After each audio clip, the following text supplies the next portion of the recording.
Asia cup শুরু হওয়ার পর থেকে আমরা একটা কোশ্চেনের মুখোমুখি খুব হচ্ছি। টিটকারি করেই বেশিরভাগ কোশ্চেনটা হচ্ছে যে কোথায় গেল আমাদের ছক্কা মানবরা, মানে আমাদের যে সিক্স মেশিন জাকের আলী, ইমন, তানজিদ তামিম, মূলত এই তিনজনকে নিয়ে বেশি সমালোচনা হচ্ছে। সবচেয়ে বেশি হচ্ছে জাকেরকে নিয়ে, যে এই তিনজন গত 2 বছরে একের পর এক ছক্কার রেকর্ড করছে। ধরেন 2024 সালে বাংলাদেশ তার ইতিহাসে প্রথমবারের মতো শতাধিক ছক্কা মারছে। সেটার মূল কারিগর ছিল জাকের আলী। পরের বছর মানে এই 2025-এ অলরেডি সেই রেকর্ডকে আমরা টপকায় গেছি। এবার মূল কারিগর হচ্ছে ইমন আর তামিম, সঙ্গে জাকেরও প্রচুর ছক্কা মারতেছে। এই ছক্কা নিয়ে আমরা অনেক কথা বলছি, আমরা অনেক কাব্য করছি যে এত ছক্কা মারা শিখলো কি করে, সেগুলোর ব্যাখ্যা দিছি। কিন্তু কথা হচ্ছে সব তো অর্থহীন হয়ে গেল যখন একটা মেজর ইভেন্টে এসে আমরা দেখতেছি যে তিনজনের কেউই কার্যত তেমন ছক্কা মারতে পারতেছে না। ইনফ্যাক্ট শেষ ম্যাচটাই এসে আফগানিস্তানের বিপক্ষে তানজিদ তামিমকে যদি বাদ দেন, তাহলে তিনজনই পুরো এশিয়া কাপ জুড়ে ছক্কা মারা যেন ভুলেই গেছে। ভুলে গেলেও সমস্যা ছিল না, ছক্কা মারতে গিয়ে স্ট্রাগল করতেছে। আমরা পরিষ্কার দেখতে পাচ্ছি যে লেন্থের বল যে জায়গায় তারা পাইলে ছক্কা মেরে অভ্যস্ত, সেইটাই মারতে গিয়ে তারা ব্যাটে বলে করতে পারতেছে না। বল চলে যাচ্ছে একদিকে, ব্যাট চালাচ্ছে আরেকদিকে। এটা কেন হলো? রাতারাতি কেন হলো? এখন সহজ সমাধান হিসেবে কিছু জিনিস সামনে আসতেছে, যে মুভমেন্ট হচ্ছে, মুভমেন্টের ক্ষেত্রে আসলে আমাদের ব্যাটসম্যানরা ছক্কা মেরে অভ্যস্ত না, উইকেট একটু স্লো। এগুলো একেবারে অসত্য না, কিন্তু এটাই কি শেষ কথা? না, এটা শেষ কথা না। কয়েকটা জিনিস এখানে প্রভাব ফেলছে। এইখানে এমনকি কোকাবুরা বলের নতুন ডিজাইনও একটা প্রভাব ফেলছে। আরেকটা জিনিস খুব আনএক্সপেক্টেডলি আবিষ্কার করছি, এটা গতকাল থেকে আমার মাথায় একটু নিজে নিজেই ভাবতেছিলাম যে এটা হইছে কিনা। যে জুলিয়ান উড আসার পরে আমাদের খেলোয়াড়রা তার কাছ থেকে যে লেকচার গুলো শুনছে, সেটা ওভার কোচিং এর রোল প্লে করছে কিনা, অর্থাৎ খেলোয়াড়রা কনফিউজ হয়ে গেছে কিনা। এই ব্যাপারগুলো নিয়ে আমি বাংলাদেশের কয়েকজন বিশেষজ্ঞের সঙ্গে কথা বলার চেষ্টা করছি। কাদের সঙ্গে কথা বলছি সেটা তো বলা যাবে না, কারণ এরকম সব স্পর্শকাতর বিষয়ে যারা কথা বলেন তারা নাম প্রকাশ করতে চান না। তবে নিশ্চিত থাকতে পারেন যে তারা আমার তুলনায় তো বটেই, আসলে এই যে ক্রিকেট, এই ক্রিকেট জগতের তুলনায় অনেক পণ্ডিত মানুষ। তারা আমাকে যে পয়েন্টগুলো নিয়ে আমার সঙ্গে আলাপ করছেন, আমিও তাদের সঙ্গে সেগুলো নিয়ে আলাপ করছি। আলাপ করে আমরা যে সিদ্ধান্তগুলোতে পৌঁছেছি সেগুলো একটু আজকে আপনাদের শোনাবো, যে কেন হঠাৎ করে আমাদের সিক্স মেশিন গুলো একবারে জিরোতে পরিণত হয়ে গেছে, একদমই ছক্কা মারতে পারতেছে না। আমরা লাস্ট কোন একটা ম্যাচে একটা মাত্র ছক্কা মারছি, সম্ভবত শ্রীলঙ্কার বিপক্ষে, যেটা আমাদের জন্য খুব রেয়ার। এইসব ম্যাচে আমাদের এক একজন ব্যাটসম্যানই 5টা 6টা করে ছক্কা মারে, সেখানে পুরো ম্যাচে একজন ব্যাটসম্যান একটা ছক্কা মারছে। কেন এরকম পরিস্থিতি হয়েছে সেটা একটু আলোচনা করি আসেন। প্রথম যেটা বলবো সেটা আসলে আপনারা সবাই জানেন, আপনারা সবাই খুব বুঝতেছেন, সেটা হচ্ছে উইকেট কন্ডিশন। আমাদের খেলোয়াড়রা গত বেশ কিছুদিন, গত 2 বছরে যেসব জায়গায় ছক্কা উৎসব করছে, সেগুলো মূলত ফ্ল্যাট উইকেট। যদি ফ্ল্যাট উইকেট না হয়, একটু স্লো উইকেট হইলে সেগুলোতে মুভমেন্ট তেমন ছিল না। মানে এখানে গিয়ে আমরা যে উইকেটটা পাইছি, এই ঠিক এক্সাক্ট এই এই উইকেটের কোনো রেপ্লিকেটর উইকেটে আমরা গত বছর থেকে ওই ছক্কা উৎসব করি নাই। ফলে এটা প্রথমেই মানতে হবে যে আমাদের একটা দুর্বলতা রয়ে গেছে, যে এই ধরনের উইকেটে, এমিরেটসে আমাদের যে ধরনের উইকেটে খেলতে হচ্ছে এবং যে সময়টায়, এই সময়টায় কিন্তু মরুভূমির দেশগুলোতে, মানে মধ্যপ্রাচ্যের দেশগুলোতে শীতের শুরুর একটা লক্ষণ আছে। শীতের শুরুর লক্ষণটা কি? কি তার মানে কি আরব আমিরাতে শীত পড়ে গেছে? না, শীতের শুরুর দিকে যত বেশি ড্রাই এলাকা থাকে ওখানে তত বেশি শিশিরের প্রবণতা বেশি থাকে, মানে উইকেটে ময়েশ্চার হুট করে চলে আসে। উইকেটে ময়েশ্চার হুট করে চলে আসলে বল স্লো হয়, এটা আপনারা জানেন। একই সঙ্গে শুরুর দিকে বল বেশ মুভমেন্ট পাচ্ছে, এবং ওয়েদার, সব মিলে এই কন্ডিশন, এই উইকেট, এই যে হঠাৎ করে শিশির জমা বা একটু ময়েশ্চার জমা, এগুলোর সঙ্গে আমাদের ব্যাটসম্যানরা মানায় নিতে পারতেছেন না। ইনফ্যাক্ট তারা এরকম কন্ডিশনে কিভাবে বেশি বেশি ছক্কা মারতে হবে সেটার সঙ্গে অভ্যস্ত ছিলেন না। এটা মূলত আপনি বলতে পারেন যে খুবই জেনারেলাইজ একটা ধারণা।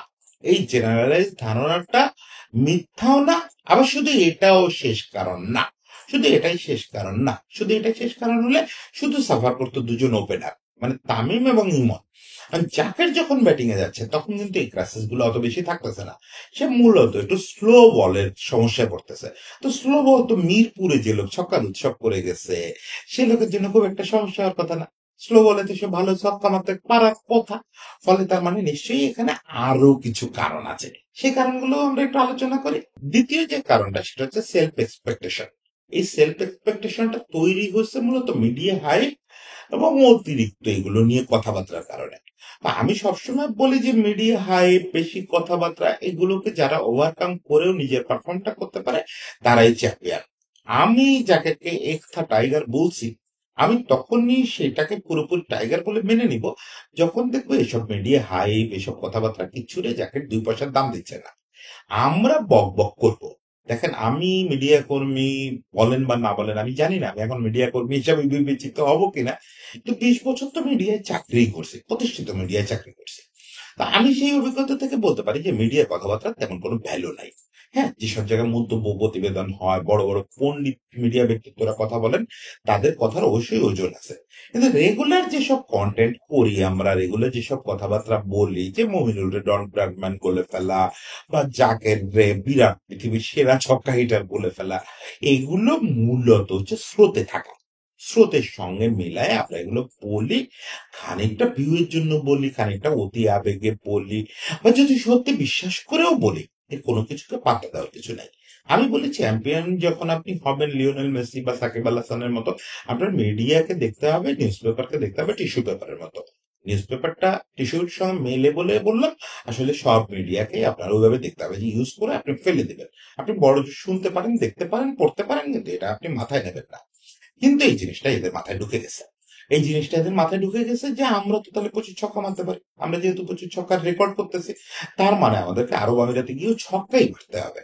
এই যে সেলফ এক্সপেকটেশনটা তৈরি হচ্ছে এইসব আলোচনা দেখে বা নিজেদের পারফরমেন্স দেখে, এইটার সঙ্গে এই ওয়েদার যে স্যুট করতেছে না, এই কন্ডিশন যে স্যুট করতেছে না, এটা তারা বুঝতে পারে নাই। তারা এটা পাত্তাও দেয় নাই। বুঝতে পারে নাই, এটা আলাদা চ্যাপ্টারে আলোচনা করব। তারা এটাকে পাত্তা দেয় নাই।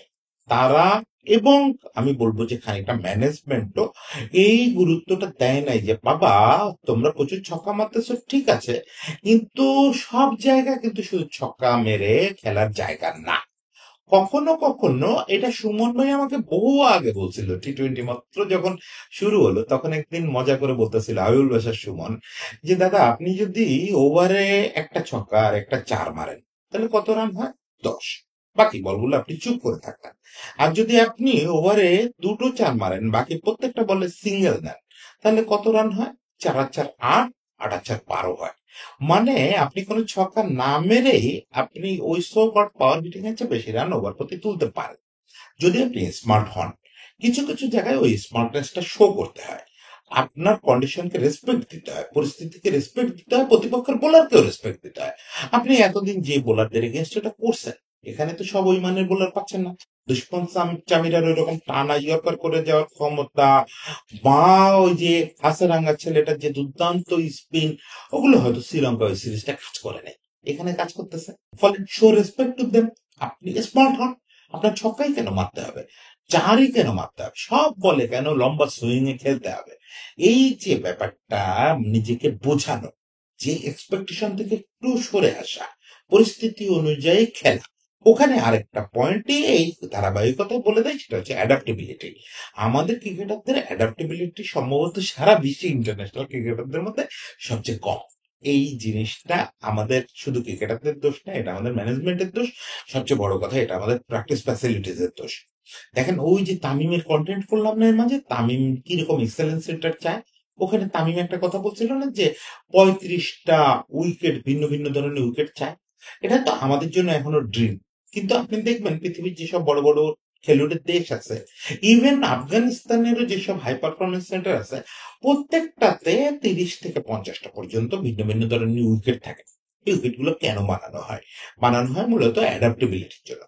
ইভেন ইন্ডিয়াতে অ্যাডাপ্টেবিলিটি বাড়ানোর জন্য খেলোয়াড়দের, ওরা ওদের ঘরোয়া ক্রিকেটের যে ম্যাচটা, রঞ্জির বা মুশতাক আলী এসব টুর্নামেন্টের যে ম্যাচগুলো হয়, এটা ইচ্ছা করে ভিন্ন ভিন্ন ধরনের উইকেটে খেলায়।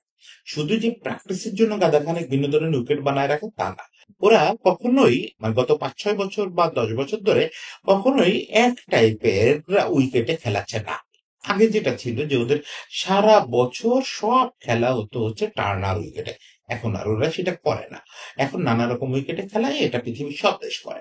কারণ খেলোয়াড়দের অ্যাডাপ্টিবিলিটি বাড়াতে হবে। আজকে এখানে ভালো করতেছে, কালকে আরেক রকম পরিস্থিতিতে পড়লে কি করবে? ওই অ্যাডাপ্টিবিলিটি তৈরি হয় এভাবে। মানসিকতা তো ওই সেলফ এক্সপেকটেশন থেকে সরে এসে অ্যাডাপ্টেবিলিটি বাড়ানো মানসিকতা তো একটা রোল প্লে করে। সঙ্গে এই যে প্র্যাকটিস ফ্যাসিলিটিস, এই যে ম্যাচ খেলা ভিন্ন ভিন্ন পরিস্থিতিতে, এইগুলো অ্যাডাপ্টেবিলিটি বাড়ায়। সেই জিনিসটা আমাদের নাই। ফলে এই জায়গাটায় আমাদের একটা দুর্বলতা রয়ে গেছে। এবং এই জায়গায় আমাদের টিম ম্যানেজমেন্টকে একটা দোষ দেব। টিম ম্যানেজমেন্টের আসলে এটা তো, ক্রিকেট খেলাটা তো এখন মোর সায়েন্টিফিক, মোর রিসার্চ বেসড একটা ব্যাপার। আরব আমিরাতে কি হতে যাচ্ছে, ওই সময় ওয়েদারটা কেমন থাকবে, উইকেটটা কেমন হবে, বল কি প্রথম 2-3 ওভার বেশ মুভ করবে কিনা, এগুলো আমাদের ম্যানেজমেন্ট টিম, রিসার্চ টিম যারা ডাটা নিয়ে কাজ করেন, তাদের আরেকটু আগে বোঝা উচিত ছিল। জাকের আলী, ইমন, তামিম ওরা খেলতে নেমে কেন এটা আবিষ্কার করবে? এটা তো 1 মাস আগেই ওদেরকে ব্রিফ করা দরকার ছিল, সেভাবে প্রস্তুত করা দরকার ছিল যে বাবা যা করছো করছো, এ কদিন একটু ওই স্মৃতিটা সরায় ফেলো, সরায় ফেলে এই পরিস্থিতির জন্য তৈরি হও। সেটা প্রপারলি করা হয় নাই।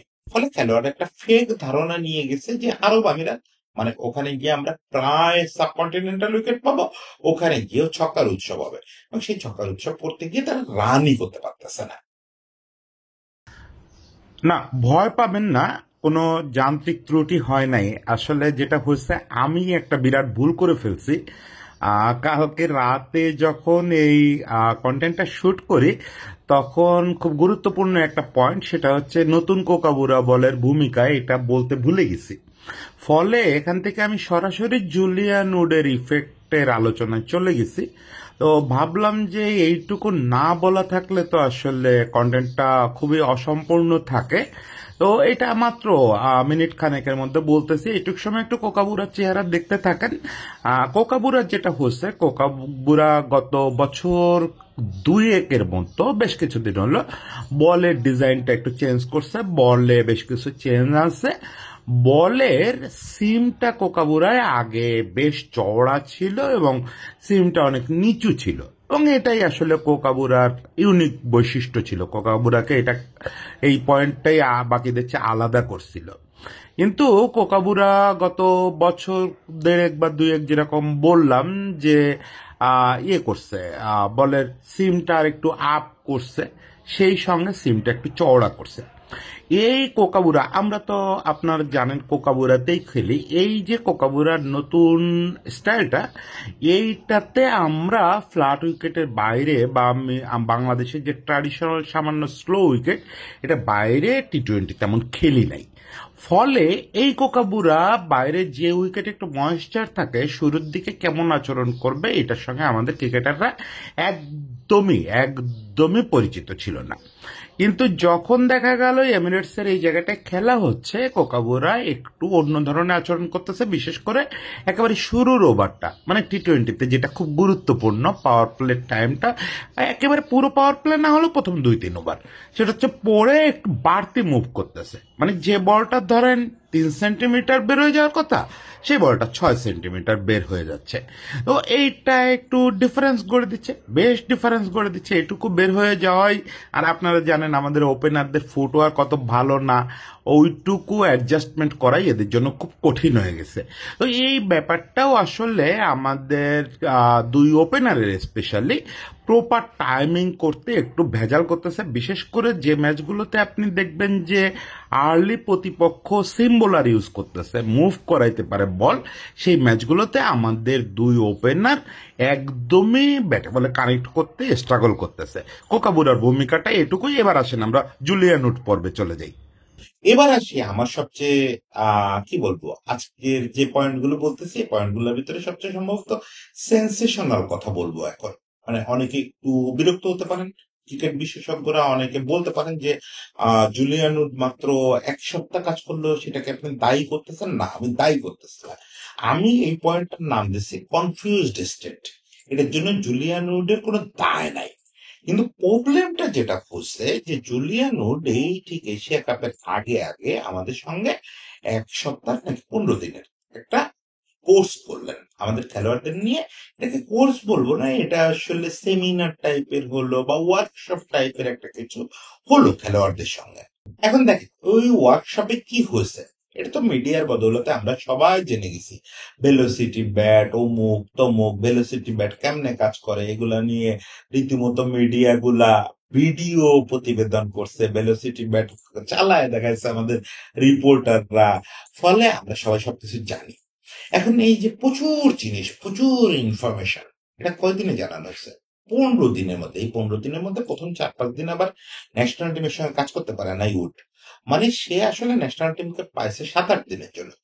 7-8 দিনের মধ্যে আমার ধারণা 1000 খানেক নতুন ইনফরমেশন শেয়ার করা হয়েছে এই খেলোয়াড়দের সঙ্গে। নতুন কৌশল, নতুন টিপস, নতুন ট্রিক্স, নতুন অনুশীলনের স্টাইল তাদেরকে জানানো হয়েছে। এখন সবসময় অতিরিক্ত তথ্য এবং ওভার কোচিং খেলোয়াড়দের জন্য খুব ধ্বংসাত্মক। এই ক্ষেত্রে আমি আপনাদেরকে বলবো যে বিশ্বনাথ আনন্দের একটা কথা একটু মনে রাখার জন্য। আনন্দ যতদিন বিশ্ব চ্যাম্পিয়নশিপের জন্য ফাইট করে গেছেন, তিনি দীর্ঘকাল বিশ্ব চ্যাম্পিয়ন ছিলেন, তো ততদিন আনন্দ কোনোদিন টিভি দেখতেন না, ততদিন আনন্দ কোনোদিন নিউজ পেপার পড়তেন না। উনি টিভি দেখতেন, টিভিতে বিনোদনমূলক অনুষ্ঠান দেখতেন, কিন্তু খবরটা কখনো দেখতেন না। এটা উনি একটা ইন্টারভিউতে বলছিলেন, সম্ভবত গৌতম দাকে দেয়া, গৌতম ভট্টাচার্যকে দেওয়া একটা ইন্টারভিউতে বলছিলেন। তো স্বাভাবিকভাবে গৌতম দা বিস্ময় প্রকাশ করছেন যে কেন এই লম্বা সময় আপনি কেন নিউজ পেপার পড়েন নাই বা নিউজ জানতে চান নাই। তো উনি বলছেন যে অতিরিক্ত তথ্য আসলে ব্রেনকে খুব ডিস্টার্ব করে। আমি যে ফোকাসড থাকবো, আমি যে আমার তথ্যটা নিয়ে, আমার মাথায় তো কিছু তথ্য আছে, আমার মাথায় দাবার চাল নিয়ে এবং দাবার ফরমেশন নিয়ে প্রচুর তথ্য আছে, এটা আমার জন্য যথেষ্ট। এর ভেতরে আমি যদি আমার জন্য অপ্রয়োজনীয় প্রচুর তথ্য এখানে ঢুকাই, তাহলে এগুলো জট পাকায় যায়, ফোকাস কই থেকে কই চলে যায় বুঝতে পারি না। ফলে আসলে কোন একটা নির্দিষ্ট জিনিস নিয়ে আপনি যদি সাধনার মতো ফোকাসে থাকতে চান, আপনার একটু তথ্য বাছাই করতে শিখতে হবে যে কোনটুকু শুনবো কোনটুকু শুনবো না। এখানে আনন্দের চেয়েও খারাপ অবস্থা। আনন্দ আসলে পলিটিক্যাল নিউজ বা অন্যান্য নিউজ অ্যাভয়েড করছে। এখানে আসলে আমাদের ক্রিকেটাররা ফেস করছে তাদের সম্পর্কিত প্রচুর তথ্য, যেটা এই মুহূর্তে তাদের দরকার ছিল না। মানে এই নেক্সট সিরিজে ইমপ্লিমেন্ট করা যাবে এমন তথ্য নাই। এইসব তথ্য এই যে 7 দিনে তারা 1000 খানেক ইনফরমেশন পাইছে। বলা হয় যে ডাটা এই যুগের সবচেয়ে বড় শক্তি, তথ্য সবচেয়ে বড় শক্তি, কিন্তু তথ্য অতিরিক্ত হয়ে গেলে বিরাট বিপদ, এবং সেটা যদি কনফিউজিং তথ্য হয়। ধরেন আমি একটু উদাহরণ হিসাবে বলি, জাকের আলী, তার একটা ন্যাচারাল ব্যাট সুইং আছে, ন্যাচারাল ফুট মুভমেন্ট আছে, বাজে ফুট মুভমেন্ট কিন্তু ন্যাচারাল সেটা, এবং সে একটা ন্যাচারালি ওয়ান সাইডেড ব্যাটসম্যান, এক সাইডের বল টেনে অন্য সাইডে খেলে, এইটুকু তার ন্যাচারাল। সে ন্যাচারালটা দিয়েই তো সে রেজাল্ট পাচ্ছে। এখন মুশকিল হচ্ছে কি, সে যখন ওই তথ্যগুলো শুনতেছে, তাকে কিন্তু ম্যানেজমেন্ট বলে দিছে যে তুমি এখান থেকে এখনই কিছু ইমপ্লিমেন্ট করবা না। এটা ম্যানেজমেন্ট থেকে বারবার বলা হয়েছে। ইভেন জুলিয়ান উডও বলছে যে বাবা এই যেগুলো বলতেছি এগুলো দীর্ঘমেয়াদের ব্যাপার, এগুলো তোমরা ইমপ্লিমেন্ট করবা অনেক পরে, যে সময় তোমাদের একটা ব্রেক আসবে সেই সময় এটা আস্তে ধীরে ইমপ্লিমেন্ট করবা। কিন্তু এটা তো বললেই হয় না, ওদের মাথার ভিতর তো তথ্যগুলো ঢুকতেছে। তখন জাকের আলীর উদাহরণ হিসাবে নিয়ে বলতেছি, জাকের আলী দেখতেছে যে আমি ব্যাকলিফটটা করি এই মোমেন্টে, এতটা করি, কাঁধের এই পর্যন্ত যায় আমার ব্যাকলিফটটা। এখন জুলিয়ান উড বলতেছিল আমি জানি না যে আসলে কোনটা বলছে আর কোনটা করে জাকের করে। হয়তো জুলিয়ান উড বলছে যে জাকের যে ব্যাকলিফটটা, এটা যদি একটু এই পাশে সরায় আর একটু বেশি করে যায়, তাহলে ওইটা গল্ফ সুইং এর মতো কাজ করবে, গল্ফ ক্লাবের সুইং এর মতো কাজ করবে। এটা জাকের যখন তুমি অবসরে থাকবে তখন এটা করো। বা হয়তো ইমনের ফুটওয়ার্ক, ওটা তো অত ফুটওয়ার্ক বলে কিছু নাই, ইমনের ফুটওয়ার্ক নিয়ে কাজ করতে গিয়ে মানে ইনফরমেশন হিসেবে তাকে বলছে যে তুমি যখন নেক্সট কাজ করবে তখন ফুটটা এই জায়গা থেকে একটু চেষ্টা করো লাস্ট মোমেন্টে এই জায়গায় গিয়ে বেসটা শক্ত করার, তাহলে তুমি একদম বেসবলের বেসটা পাবা। ইনফরমেশনটা মাথায় ঢুকে গেছে। এখন মানুষ হচ্ছে এরকম দ্রুত আউটপুট চায়, ভাবে যে আর একটু বেটার যদি করতে পারি, এশিয়া কাপের মতো টুর্নামেন্ট, ওখানে গিয়ে এর একটু ট্রিক্স দেখেন। আজকে আপনি মান্থলি ধরেন 50,000 টাকা ইনকাম করেন, কেউ আপনাকে বললো তোমার আমি একটা ট্রিক্স শিখাচ্ছি যেটা 6 মাস পরে তুমি যদি ইমপ্লিমেন্ট করো তোমার ইনকাম 1 লাখ টাকায় পরিণত হবে, আপনি 6 মাস ওয়েট করবেন না, আপনি কালকেই গিয়ে অফিসে ওর কিছু কিছু প্রয়োগ করার চেষ্টা করবেন। ব্লান্ডারটা হবে কি আপনার বর্তমান সিস্টেমটা ধসে যাবে। ঠিক এই জিনিসটা হচ্ছে আমাদের এই 3 ব্যাটসম্যানের ক্ষেত্রে, স্পেশালি এই 3 জনের কথা বলতেছি। বাকিরা কেউ এত কনফিউজড হয় না, কারণ বাকিরা কেউ এত ইম্যাচিউর না। এরা 3টা মূলত বয়স যার যাই হোক না কেন মূলত বাচ্চা প্রকৃতির ছেলে, ফলে ওরা খুব দ্রুত কনফিউজড হয়ে গেছে যে আমি যা করতেছি এটার সঙ্গে কি তাহলে এখনই কিছু করে ফেলবো, বা একটা শর্ট করার সময় ব্যাকলেফট করার সময় দ্বিধান্বিত হয়ে গেছে যে না উঠ তো বলছিল যে এটার রেজাল্ট ভালো হবে না, তাহলে কি একটু এটা করবো নাকি ওইটা করবো, হয়ে গেছে। আর প্রপার নিজের ন্যাচারাল শটটা করতে পারে নাই। আমি লাস্ট ম্যাচে যে ম্যাচটা আমরা জিতলাম আফগানিস্তানের সঙ্গে, এই ম্যাচটা জাকেরের অন্তত 6টা শট বা 8টা শট আপনাকে একেবারে ভিডিওতে দেখাতে পারবো। আমি তো টেকনিক্যাল লোক না, তারপরে আমি দেখাইতে পারবো যে প্রত্যেকটাতে জাকের ব্যাট চালাইছে খুব কনফিউজড ভঙ্গিতে। মানে জাকের লাস্ট মোমেন্ট পর্যন্ত দ্বিধায় ভুগছে যে চালাবো, এইভাবে চালাবো না ওভাবে চালাবো, এদিকে খেলবো না ওদিকে খেলবো। এই দ্বিধার কারণ কি, জাকের জীবনে দ্বিধায় ভুগতে দেখি নাই। ওর মতো সরল সোজা মানে সোজা 4টা সিরাতুল মুস্তাকিম লাইনের চিন্তার লোক ও। যা ভাববো এটা এক লাইনে, ঠিক করবো মারবো এটাই মারবে। ও আগে থেকে বাঘের মতো দাঁড়ায় থাকে, সেই লোকটা কনফিউজড হয়ে গেছে। এই জিনিসটা আমাদের এই সময় আয়োজন করাটার আফটার ইফেক্টটা ভালো হয়নি। আমি জানি আবিদ হোসেন আমি এই কন্টেন্ট যদি কোনো কারণে শোনে সে বলবে যে দাদা পাওয়ার হিটিং এর উপকারিতা অপকারিতা এত দ্রুত হয় না। আমি আসলে মনস্তাত্ত্বিক জায়গাটা বললাম, যেটার সঙ্গে আমি কয়েকজন শীর্ষ কোচের সঙ্গে আলাপ করছি, তারা একমত প্রকাশ করছেন যে হ্যাঁ মনস্তাত্ত্বিক ভাবে এটা তাদের কনফিউজড করছে। এটার ইমপ্লিমেন্ট হয় নাই এখনো, তারা এটাতে ক্ষতিগ্রস্ত বা উপকৃত হওয়ার সময় আসে নাই, কিন্তু মনস্তাত্ত্বিক কনফিউশনটা তৈরি হয়েছে এবং সেটার প্রভাব আমরা এখানে দেখতে পাচ্ছি। এখন খুব দ্রুত রোল প্লে করার সুযোগ আছে। আমার ধারণা অলরেডি সালাউদ্দিন ভাই এই রোলটা প্লে করা শুরু করছে, কারণ এই যে পাওয়ার হিটিং এর বেসিক গুলো এগুলো বাংলাদেশে প্রথম ভালোভাবে প্রয়োগই শুরু করছে সালাউদ্দিন ভাই। ফলে সালাউদ্দিন ভাই পোলাপাইন তো এরা, সালাউদ্দিন ভাই যদি এদের ধমক দেয় যে কি নিয়ে ভাবতেছে এত, নিজের খেলাটা খেল, নিজের মতো খেল, অ্যাডাপ্টেবিলিটি বাড়া, এখানে কিভাবে স্মার্টলি খেলতে হবে সেটা খেল, নিজেরটা খেল, এটা যদি বলে তাহলে আউটপুট পাও। আমার ধারণা জাকের হয়তো পুরোপুরি কনফিউজিং স্টেট থেকে বেরোতে পারে না, কিন্তু তানজিদ তামিম এটা কিন্তু আমি ধরতে পারতেছি যে প্রপারলি তানজিদ তামিম লাস্ট ম্যাচে নিজের ব্যাটিংটা করছে। সে একটু কনফিউজ ছিল না, আগের 2 ম্যাচে খুবই কনফিউজ ছিল যে কি করব, কোন বল কোথায় খেলবো।